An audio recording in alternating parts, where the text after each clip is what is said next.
আমরা সবাই জানি বেশিরভাগ আর্জেন্টিনা ফ্যানরা নেইমারকে পছন্দ করলেও নেইমার ফ্যানরা মেসিকে পছন্দ করে না।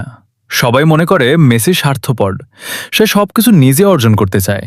কিন্তু আজকের একটা নেইমারের করা পোস্ট দেখলে আপনার সেই ভুল চিন্তা ভাবনাটা চলে যাবে মেসি থেকে।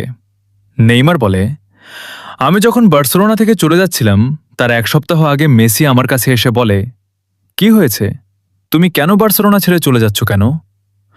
আমি কিছু না বলে চুপ করে থাকলাম। তখন মেসি বলে, তুমি বার্সেলোনাতেই থাকো, আমি তোমাকে ওয়ার্ল্ড বেস্ট প্লেয়ার বানাবো।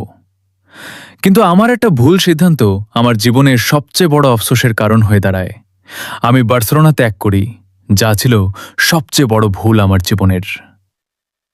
নেইমার যখন প্যারিসে চলে যায় তার ঠিক 6 বছর পর নেইমারকে যখন জিজ্ঞাসা করা হয়েছিল তার কাছে বর্তমান বিশ্বে ওয়ার্ল্ড বেস্ট প্লেয়ার কাকে মনে হয়, তখন সে মেসির নাম নেয়। Ronaldo ou Messi? Messi. Messi ou Neymar?